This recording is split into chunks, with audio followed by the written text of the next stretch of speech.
Pendant les vacances, je suis allée aux Philippines, sur l'île de Palawan à El Nido. J'ai visité une ferme de permaculture.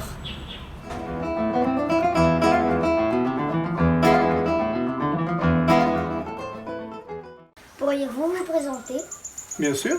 Alors, je m'appelle Thierry, je suis français comme toi. J'habite aux Philippines, à El Nido, Palawan. J'ai 56 ans et je suis fermier.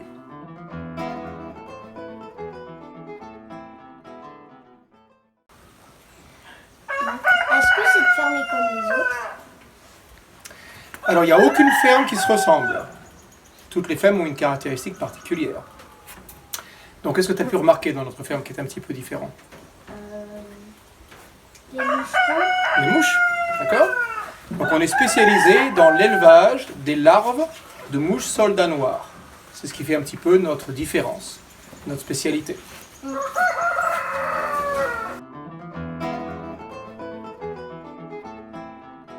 Quand et pourquoi avez-vous décidé de faire cette ferme? Alors, plusieurs raisons. D'abord, je pense qu'il est très important de savoir se nourrir proprement, avec des ingrédients qui sont organiques, avec une agriculture qui soit sustainable, c'est-à-dire qui puisse se reproduire sans ajout de produits chimiques, sans faire de mal à l'environnement. D'accord. Deuxième chose, je pense que par la suite, la nourriture habituelle sera de moins en moins de bonne qualité.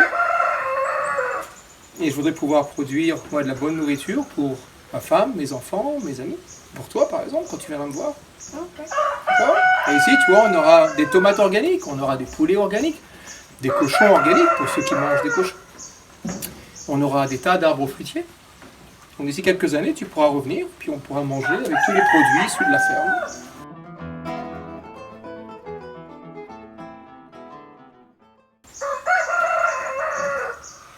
Comment vous faites pour obtenir les larves?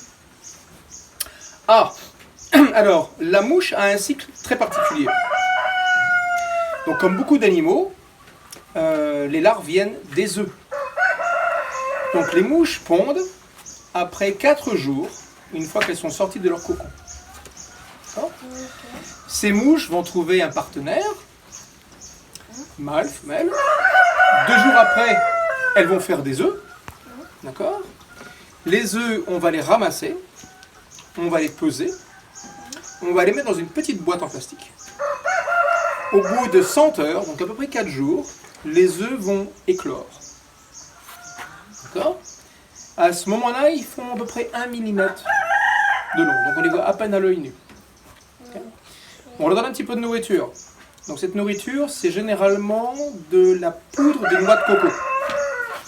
D'accord. Qu'on a gratté. D'accord. Ensuite, ces petites larves, elles vont grandir un petit peu.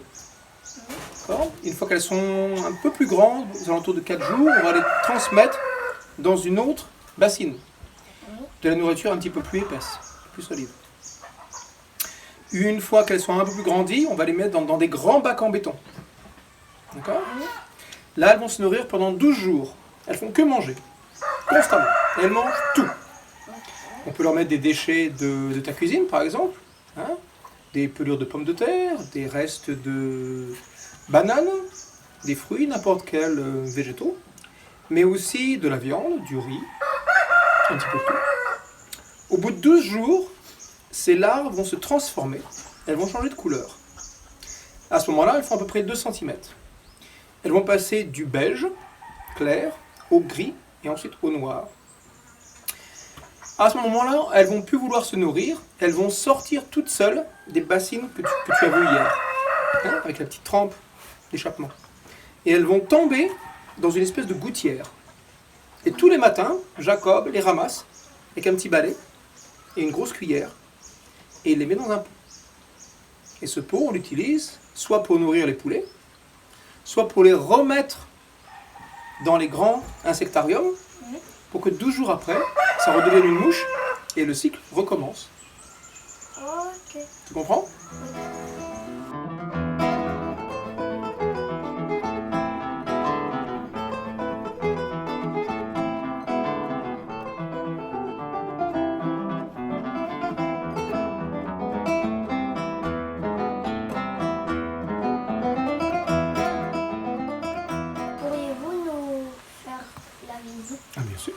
On commence par quoi? Les poulets. Les poulets? Très bien. Alors, on a deux types de poulets. Des poulets natifs qui sont dans ce petit poulailler là-bas. Et on a les poulets qui font des œufs, qui sont dans le grand poulailler là-bas. Pour l'instant, on n'a que 10 poulets. On essaye une nouvelle sorte de poulet. C'est pour ça qu'on n'en a pas acheté 3 à la fois. Et on va voir si ces poulets donnent régulièrement des œufs, puisqu'on veut avoir des œufs pour faire ce que tu as mangé ce matin, ton omelette ou ton œuf à la coque. D'accord? Alors tu me suis? On y va. You see, this is much smaller, the native one. Can I take one? Yeah, you can take one. That's the native one. It's for packing.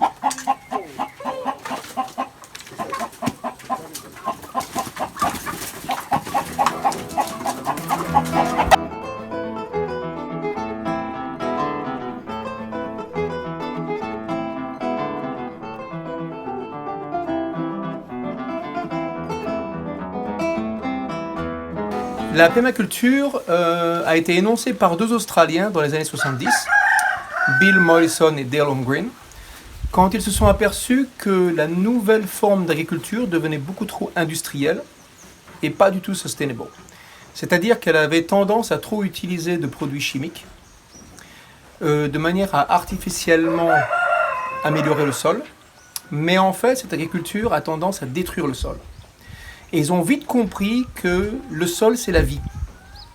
En fait, on ne nourrit pas les plantes, on nourrit le sol, et le sol nourrit les plantes. Ouais. Donc la permaculture, c'est un assemblage de deux mots, agriculture permanente, en français, mais c'est devenu de plus en plus plutôt culture permanente, culture au sens beaucoup plus large que agriculture. Les trois principes de la permaculture, c'est s'occuper de la terre, s'occuper des hommes, et répartir le surplus. Donc c'est une idée relativement généreuse, dans le sens où on s'occupe beaucoup des choses qui nous entourent, et en fait ces choses vont nous donner beaucoup.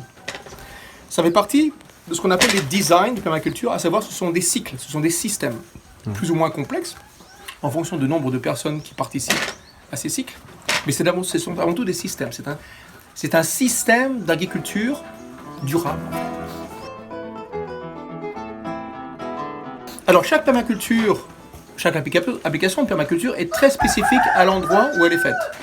Elle peut se faire dans une ville, il y a de la permaculture urbaine, elle peut se faire en pleine campagne en France, donc dans des climats beaucoup plus tempérés, dans les déserts aussi. La Jordanie par exemple a utilisé la permaculture pour reverdir son désert. D'accord ? Ici c'est relativement facile parce qu'on a une abondance d'eau et de chaleur. Le seul problème pour nous c'est le sol, qui n'est pas très bon parce qu'il est beaucoup trop calcaire. Donc, il y a trois types de sols. Le sol calcaire, c'est le plus dur parce qu'il ne retient pas l'eau. Donc on est obligé de fabriquer notre sol. Donc ça, c'est un défi de notre région ici. Donc chaque région va avoir une adaptation des méthodes de permaculture adaptées à l'environnement. L'environnement, ça peut être l'improvisation en eau, le sol, le type de climat, de légumes, de fruits, d'animaux qui sont présents.